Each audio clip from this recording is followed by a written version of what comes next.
chuck wagon diner full of different kind of believers. Welcome. Welcome to the Uncensored Unprofessor. Glad you want to chew the cud. Pause and reflect with me for a bit today. The Wu flu hit 5 months ago. The hysteria continues to be served up hot and fresh. Some people want theirs double animal. Though I can't believe people stand in long lines for that fast food.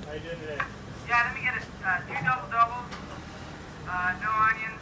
Great. You want onions? Yeah. Oh, one with onion. I'm sorry. A cheeseburger. A strawberry shake, a chocolate shake. And I wonder, does quarantining healthy people really hurt Donald Trump? Gosh, I hope this is only because this is an election year. Don't people in lockdown states also want freedom to work? Do we really not know enough yet about how to respond epidemiologically, commonsensically, medically? If I hear wash your hands and social distance one more time, I'm going to scream aloud for the 400th time. I'm not sure why all the hysteria, but I have come to believe this: hysteria sells. Nothing sells like hysteria. I remember this adage clear back from high school: nothing draws a crowd like a crowd. So true. But today, just like it, nothing sells hysteria like steaming hot hysteria. Shnikes, I just don't get it. There are too many policy inconsistencies, up and down all around the virus. Don't sing in church, Oh, but yes, please chant loudly together in jam-packed protest crowds. And I chuckle aloud when I hear the car radio news say, the nation continues a record spike of C-19 cases. Am I supposed to shudder? Goodness, even a fourth grader knows that the testing has gone up sixfold. How much? Sixfold, Jerry! The more you test, the more you're going to get positive cases. Of course, there is a decided upside. The herd immunity is building faster than was anticipated. Is that why they're trying to slow it down? They don't want the herd immunity to grow? It's so weird, but that's a possible upside. But there are a lot of downsides, and I want to share one of those with you. Yesterday I went to Winco. It's an employee-owned grocery store. They have the best prices anywhere here in Spudland. I parked my Mini Cooper, grabbed a parking lot shopping cart. No, Virginia, it had not been sanitized. And I sauntered into the store. Let's see, produce section first. I need some bananas and some prepackaged salad. I like those salads that already have different ingredients in them. Lettuce, cabbage, croutons, sunflower seeds, raisins, shredded cheese, salad dressing. Yeah, let me grab one of those. But looking around, I saw that everyone, and I mean everyone in the store, customers and employees, all wearing masks. Me? Nope. I didn't have one on. And the realization hit me cold. Our mayor recently declared we're moving backward in the phases of coronavirus. Masks are once again mandatory in all public places. Me, I was in the store, guilty, without a mask, and I suddenly felt naked. People, for the love of all that is holy, people could see my face. Were all those blank looks displays of disgust, right? You just don't get enough expression from two eyeballs when the rest of someone's face is entirely covered. I felt so silly. When I checked out, the sweet lady checker was wonderfully gracious, herself wearing a pink mask. She did nothing to make me feel conspicuous or guilty. So I loaded up my shopping cart and headed back out to the parking lot. And it hit me. Is society going to feel like this and look like this for the rest of my time on planet Earth? Strangers passing in the night? Are we really going to settle for the faceless interactions of mask wearing? Is this the new horrific normal? Me? I'm an extrovert. I enjoy smiling at people, strangers even, when I'm out in public. I get little hits of oxytocin. The friendship hormone when I smile, when I allow others to go before me in a line or hold the door for them, or if I let them go first at the bread section of the store. Here, no you. All of that kind of interaction, it's gone. All that simple human kindness, it's been vaporized. Little knowing body language expressions that shine through our faces, it's all shielded now by masks. We might as well all have been robbing that store for the emotionally empty shared space those awful masks created. Aliens! We were all alien to one another. Community rusted away by hysteria. So sad. And the only thing sadder, the folks who are comfy with all that social dislocation. Because me, I want society to be generally friendly. Oh, we are such sheep.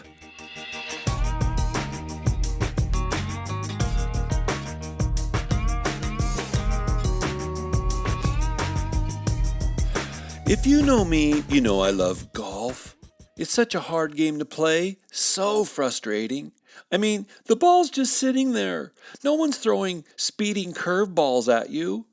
But still I love it. I love the aesthetic, love the beauty, imagination, creativity of a golf course layout, love being outside, seeing foxes, osprey, pheasants. With a friend I'm in a golf league.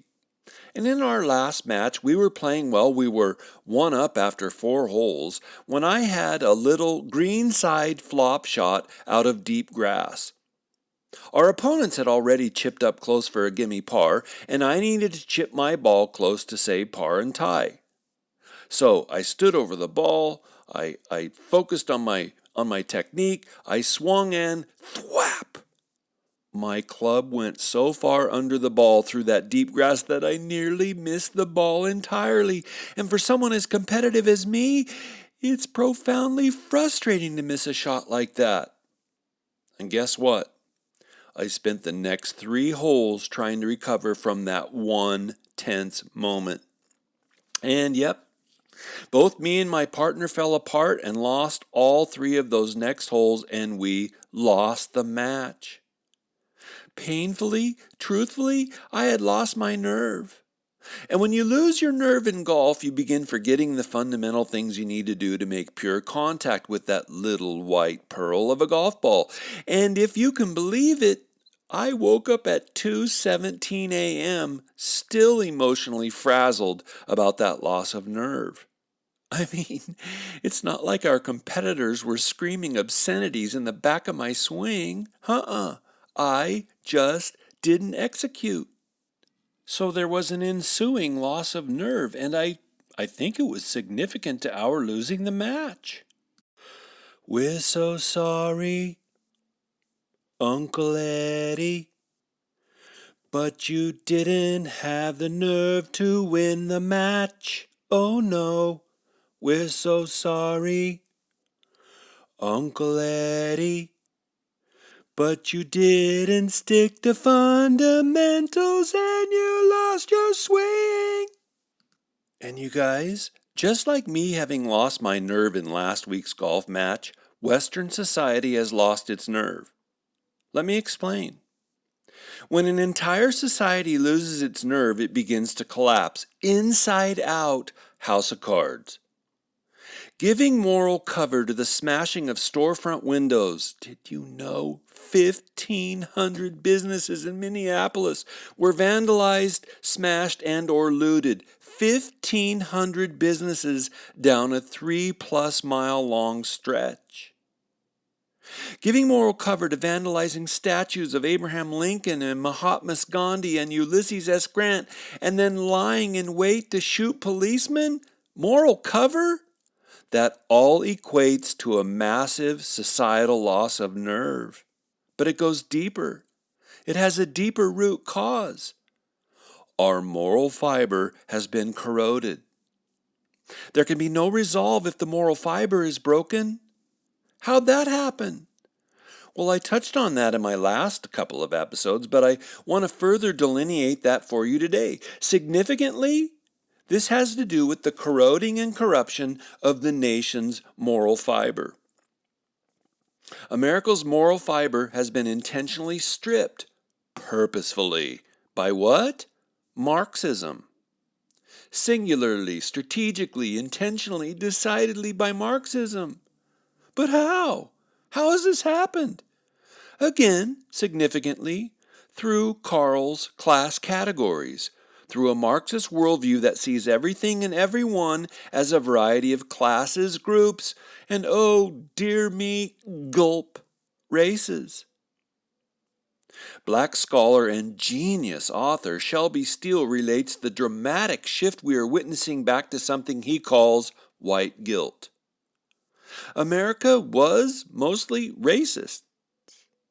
Whites realized well before and then through the Civil War, and then when it remedied that in the Jim Crow era, and then still later through our affirmative action era, white America realized that a national shift was necessary.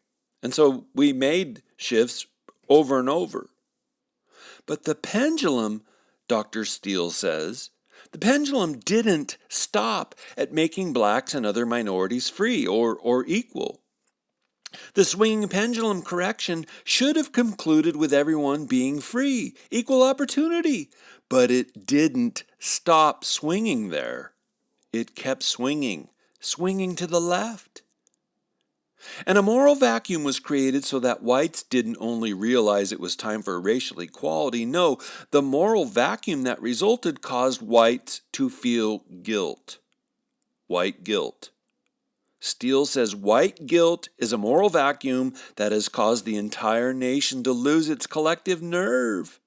And now all we can do is shank our shots. The club head comes down and instead of the golf ball exploding off the center of the face and flying true, instead the shaft hosel, the connection point with the club head, hits the ball and we mangle our shot, screaming off to the left. Now we need to tear down statues of George Washington? Shank. Moral vacuum. White guilt. National redirect. Nuttiness is the new normal. Rioting in the streets, being given moral cover by church denominations like the Assemblies of God?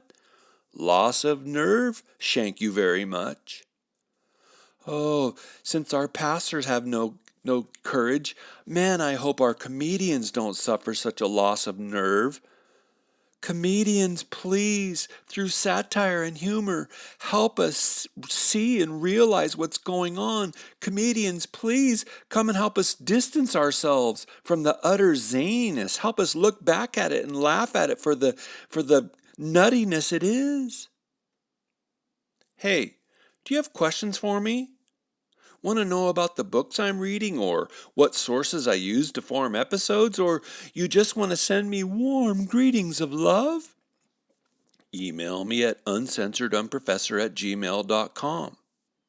Oh, and if you get an email from me about canned meat, please ignore it. It's just spam. But you guys, it's deeper than even mere moral cover. Dr. Steele, in his book White Guilt, How Blacks and Whites Together Destroyed the Promise of the Civil Rights Era, he narrates how America has undergone a distinct disconnect from its past, a disconnection that has moved deeply through a moral redirect. You see, normally we think of morality and we think right or wrong, good or evil, healthy or diseased. Dr. Steele helps his readers realize that morality is way deeper than that. Shared morality is a baseline, perhaps the baseline, for how millions of people do reality together. And America was, for some 180 years, a country that processed morality as a matter for individuals. No wonder then for those 180 years our education system focused on personal responsibility, character development, integrity, truth-telling, fidelity across one's entirety of relationships. I mean, Jesus himself had said, let your yes be yes and your no be no. Holy smokes.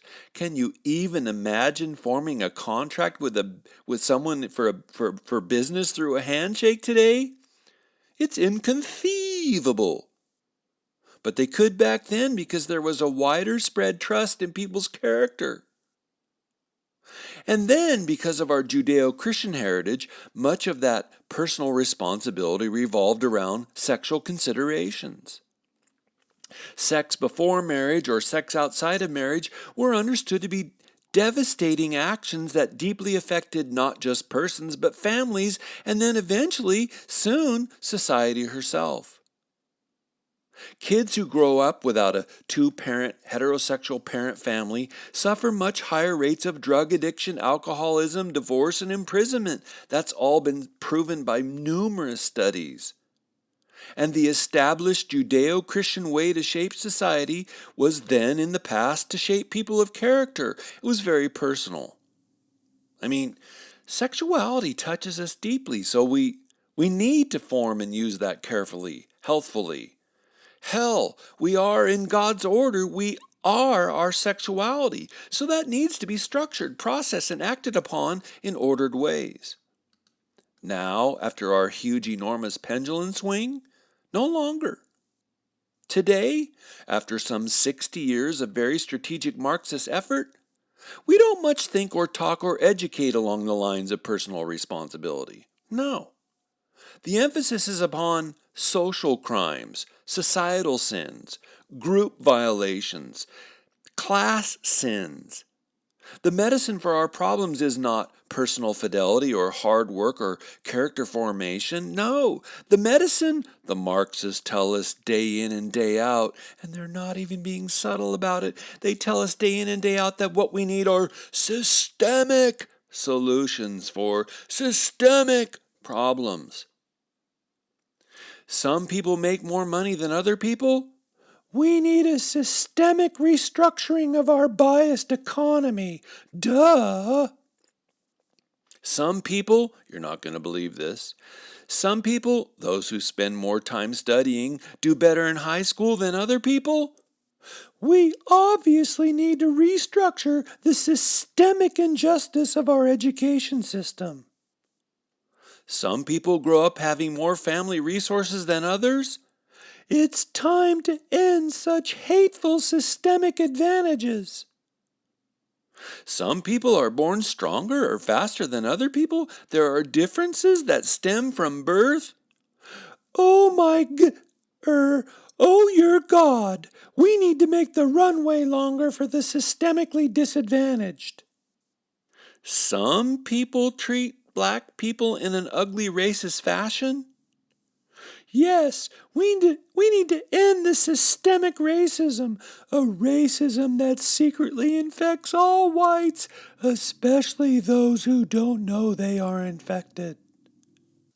In a later episode, I'll clarify for you why there's such an emphasis upon systemic problems, that it must be talked about that way as a poker tell. It's kind of like the Pink Panthers' Clouseau, right? Chief Inspector Dreyfus, your eyebrow is twitching. The dominant framing, the proposed solutions have gone from personal formation, Shelby Steele argues, to class-based systemic solutions. Guess what white is in Marxism? It's a class, an entire evil group. And all of that class formation involves an intentional, strategic process, Dr. Steele says, a process of dissociation. Say dissociation, class. Dissociation, teacher. Dissociation is the process of moving away from the past, rejecting the former premises of the past, distancing oneself from the past. And again, it's not even a subtle dynamic. I mean, if you took college classes, you heard professors proffering dissociation loud and clear. America is a systemically racist nation. Student, but America took enormous and even violent steps to remedy that racism. Silencio! I'm lecturing, me! The founders were all bougie capitalists who secretly orchestrated systemic ways to screw all we proles. Student. But didn't the founders write a constitution that finally led to the freedom of everyone? Hey, I'll do the talking, you hater. Don't you know that Christians are all hypocrites who systemically built a nation where only their religion could thrive? Student. But didn't they celebrate the diversity of different denominations and religions so that they could have the freedom to practice faith, each as they so desired? Professor. How dare you, you imperialist? Why do you talk like Hitler? When you ask questions like that, we know that you marinate in the hidden pantry systemic racism of you and your kind. Student. But I was just thinking through actual American history. Shut your pie hole, ignorant plebe. Okay, class, let's stand together and celebrate the prescribed 2 minutes of hate.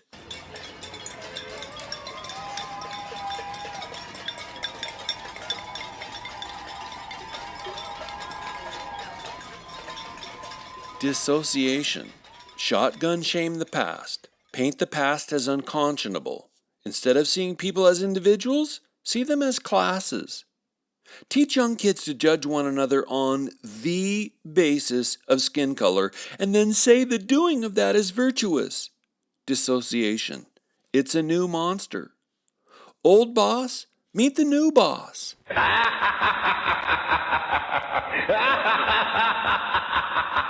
In earlier episodes, maybe you've heard me say that I don't accept Marxism because I reject its godless premises.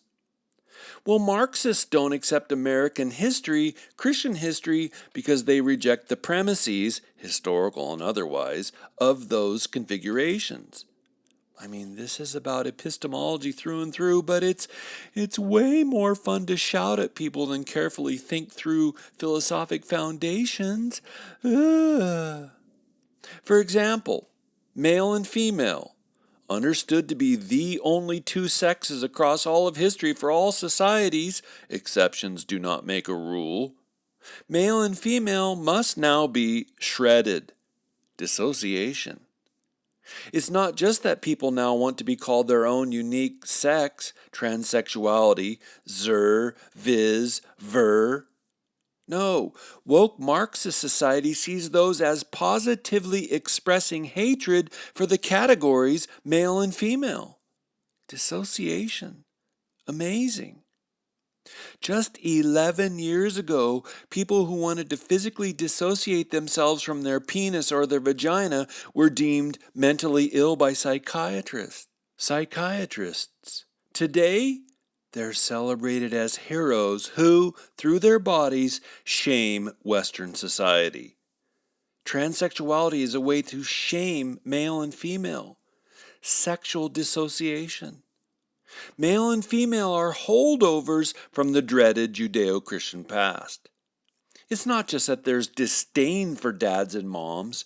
Careers are so much more important than being a mother.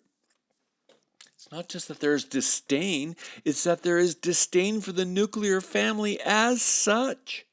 I'm not making this up. Here's a quote from Black Lives Matter, the organization, BLM's own page.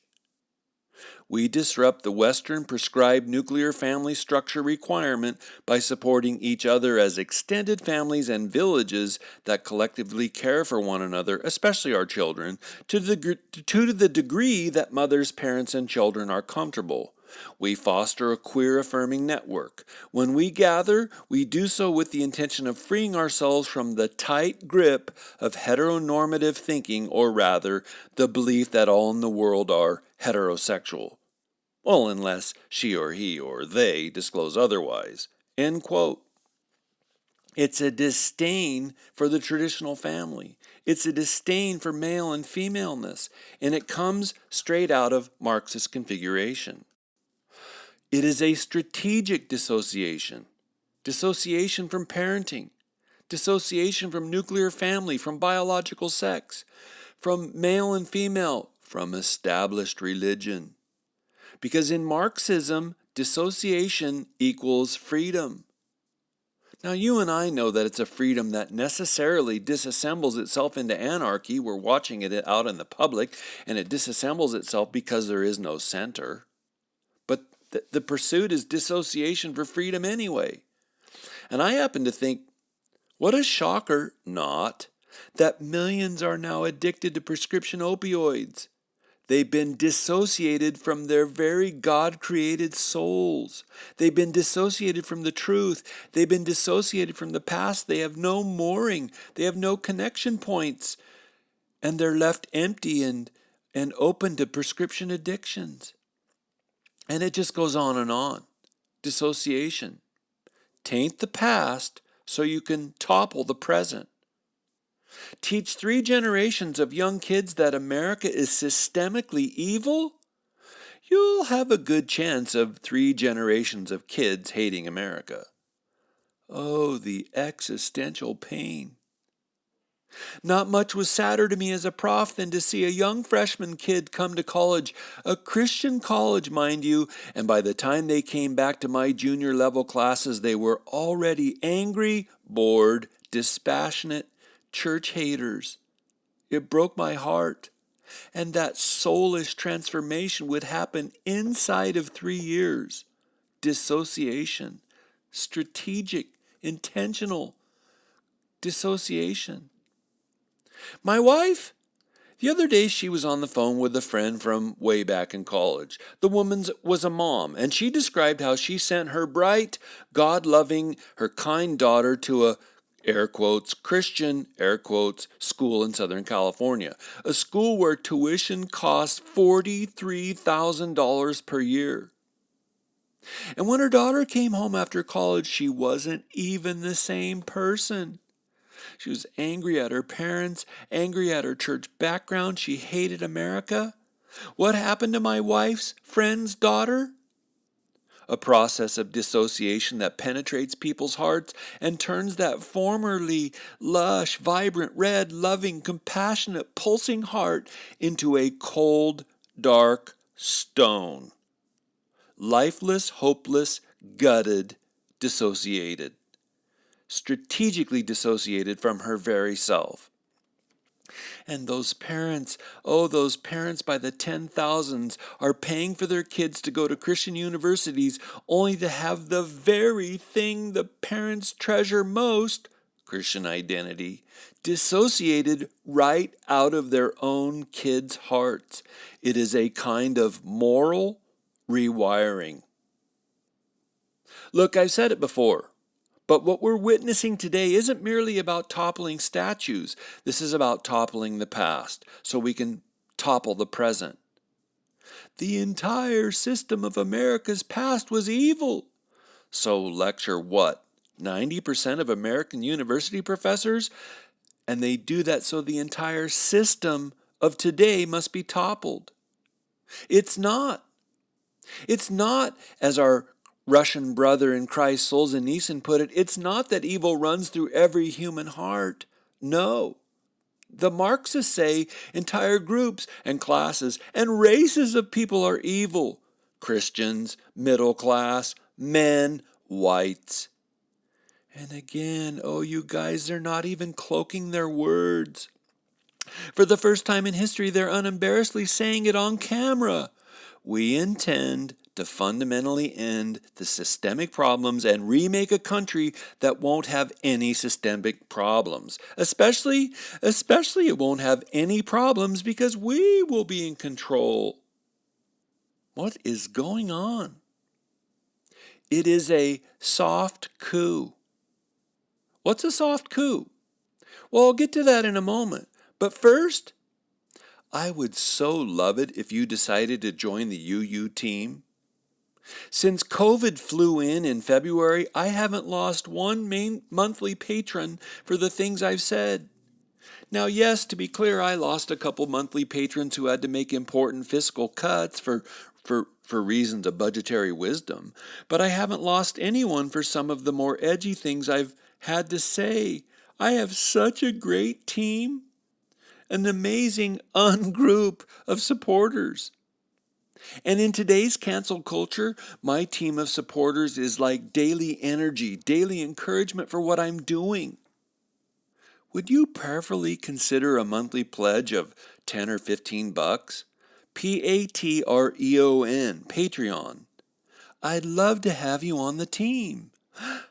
Aww. What's a soft coup? Well, let me tell you first what a coup is. On paper, the word looks like coupe, but it's French, coup, C-O-U-P. Here's good old Webster's, coup. A brilliant, sudden, and usually highly successful stroke or act. Coup la coup plate! Off with their heads! Let the revolution begin! Let the overturn, the upset, the toppling begin! Topple the statues so you can topple the system. Now, normally in history, coups happen locally. A mob or a band of soldiers storm into a castle. Have fun storming the castle. They rush in and capture the prince and they off him, and a new regime is then ensconced. A coup's not an all-out war traditionally. A coup is a local overturn of government. So what's a soft coup? Well, it doesn't involve violence. In this case, unless it does, and I may get back to that. Instead, a soft coup involves a gradual, complicit, obsequious overturning of the power of the government. Instead of the Marxists amassing outside the water moats of D.C. with their tanks and machine guns, they just yell loudly on TV screens, "It's time for a systemic transformation." And because, holy God, because America suffers white guilt, a collapse of the moral fiber that used to hold us together occurs. America gets on her knees and pledges allegiance to the new movement. No, not all at once. Incrementally. It's a gradual coup. It's a slow handing over. And so millions of Americans and hundreds, thousands of politicians kind of begin saying out loud, "Okay, sheesh, we sure don't want you guys angry. If we tell the police to, what if we tell the police when they have to arrest a violent, drug-hyped criminal? What if we tell the cops to use more gentle techniques? Maybe they could put some velvet on those handcuffs. I mean, after all, we of the white guilt class know that we should appease you, so what if we tell the cops they can go ahead and do policing without guns? That way the criminals will know that the cops mean them no harm. Would you be okay with that? We could go through a kind of soft coup. Or yeah, maybe we could just eliminate the police and replace them with other armed citizens. Citizens who would only have the people's best interests at heart. You know, the interests that we all know are the best. Your interests. That way we can end the police violence and replace it with gangs of social worker violence. Would that do? Would you be happy with that? Again, you guys, it's cray-cray chatter. I mean, 67% of blacks are against making police departments smaller. The politicians say, no, that's not enough. Well, gulp then, gulp. What if we go ahead and defund the police? Would that be enough? Soft coup. Slowly, steadily eradicate the moral fiber. Gradually remove the structures of power until Marxists can just walk into city halls and take them over. Soft coup. No warfare per se, just a slow handing over of the structure, the order, and give it to those who only mean well for everyone. Well, or they only mean good for everyone who submits, or they only mean good for everyone who will virtue signal, or they only mean good for everyone who will sign their new, better, bestest ever Pledge of Allegiance. So yeah, get rid of the police, and we won't have any more civil unrest. Are you good with that? The politicians say. Are you good with that? Okay, good. Soft coup.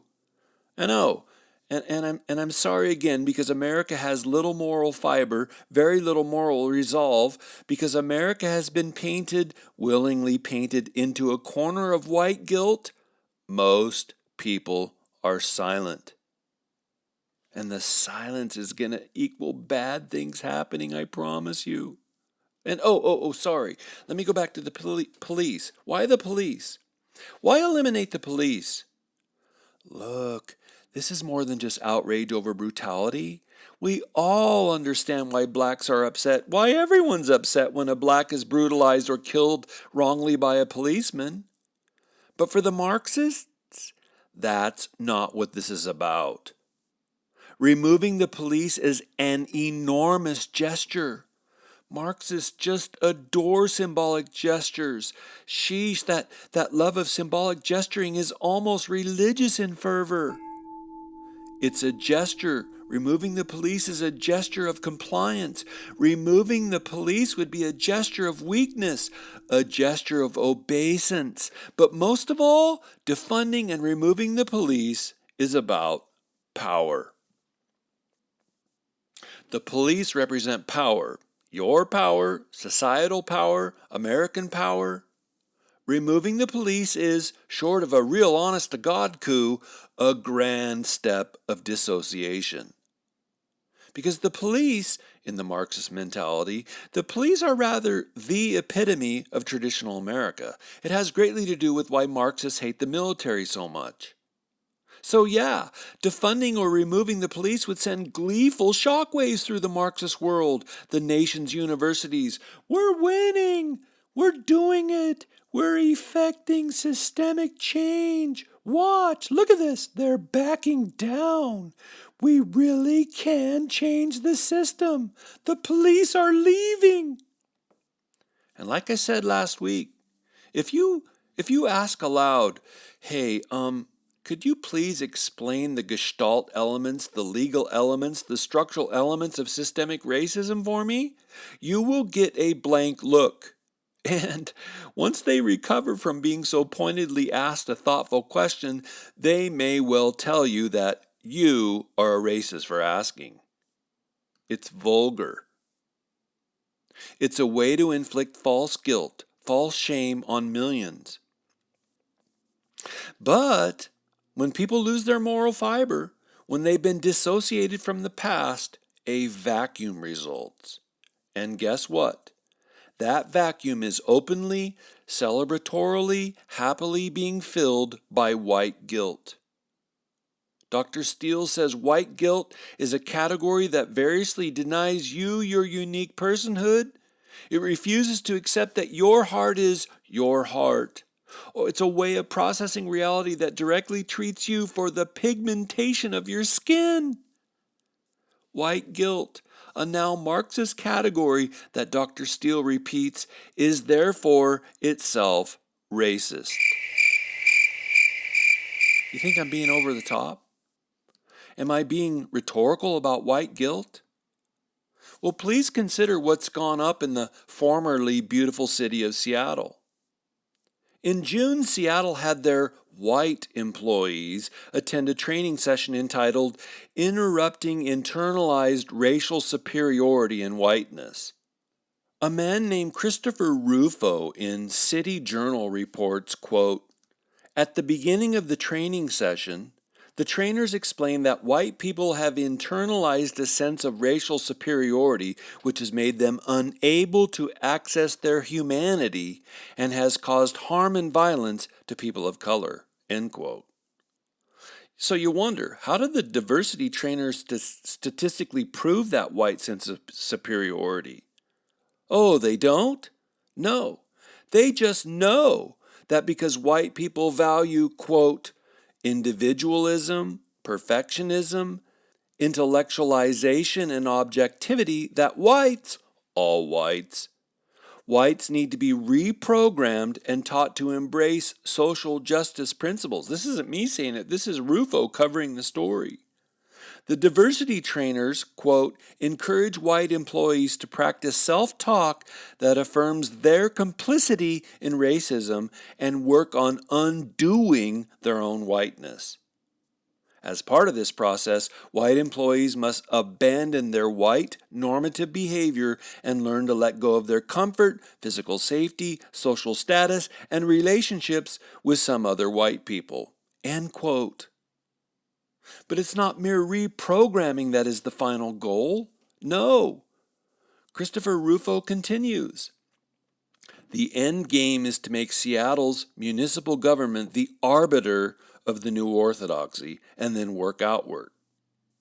At the end of the session on internalized racial superiority, the diversity trainers outline strategies for converting outsiders and recommend specific practices for interrupting other folks' whiteness. In effect, the activists have organized an ideological pyramid scheme using public dollars to establish their authority within the government, then using that authority to recruit others into the program. Rufo says the goal is no longer to indoctrinate on what is right think and wrong think. No, the goal is to bring white employees thinking completely in line with the view of the world described by the cult doctrine. End quote. When I came across that, I practically shuddered, you guys, because I'm talking about this as a cult, and Rufo's calling it cult doctrine. That was his phrase in that article. This is cultish much. It's the cult of the now. And like all cults, we can see there, it demands group thought.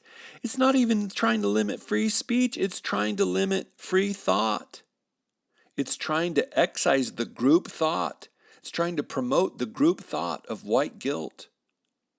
Sorry, and I just looking back on that piece, I find it fascinating that the diversity trainers positively want to exorcise the individualism out of white folks, right? It's like a priest with Linda. What was that woman in The Exorcist? She's chained to the bed with the Catholic priest exorcising the demon out of her. The diversity trainers positively mean to exorcise the whiteness out of people, to treat people by the color of their skin. Because Marxists positively know that if we treat one another as persons instead of as faceless classes, if we treat one another as persons, their ideology simply cannot take hold. Right? And I think it's interesting that those diversity training sessions have nothing to do with delineating or explaining all the structural, legal, strategic elements of systemic racism. No, it's taken as a given that whites are guilty. It's all about emotional deprogramming and emotional reprogramming. Pure and simple. And their very method is a poker tell. Their eyebrows twitching. Excuse me, Chief Inspector Dreyfus, your eyebrows twitching. And that expensive training? It'll be coming to a corporation, an organization, a church staff near you soon. Believe me, it's already the cause du jour in university culture. Oui, pardon-moi, Dr. Ye. Walter, my altar, where the heck have you been? And what's with the French greeting? Oh, I've still been back out in our dank cement bunker, and man, it gets wet inside when the sprinklers come on at 4 a.m. But anyway, yeah, I heard you talking about soft coup d'etats and causes du jour, so I thought I'd mix in my own linguistic proclivities into our faux conversation, Dr. Ye. Nice. Yeah, but I have a question that lingers deep inside my hoo-hoo pie-addled mind. Well, sure. Be my guest. With all your explanation of white guilt, aren't you just looking for a way for whites to feel better? Aren't you really just offering excuse, a kind of survivor's therapy? Excellent. Nice. Yeah, I should clarify that, huh? Well, I think it'd help people. I mean, you are thinking with and for Christians. Aren't you just looking for a way for whites to feel exonerated? Ugh, thanks, Walter. No. I don't do reality that way. I didn't as a professor, and I don't now as an unprofessor. I don't say things to merely help folks feel emotionally better. I honestly try to deal in truth. Truth is what sets us free, not empty therapeutic words. Look, whites don't need to feel universally guilty because white guilt is a false construction. It's an intentional strategy to transfer power. But still, hey, I want to thank you, Walter, for asking. You got it. I'm only thinking of you and me. Well, it's good to have you join the show, Walter. I appreciate that. My listener, before I go, please understand my critique. I've been nuanced about targeting Marxist ideology because the leaders of Black Lives Matter, the organization, the very group that seems to be driving, or probably more accurately, they're at the center of this enormous societal shift, they openly celebrate their Marxist moorings. So I'm going to continue this nuanced analysis in my next episode, probably in several more episodes to follow. Anyway, thank you for listening. Even more dear to my heart, thank you for thinking with me.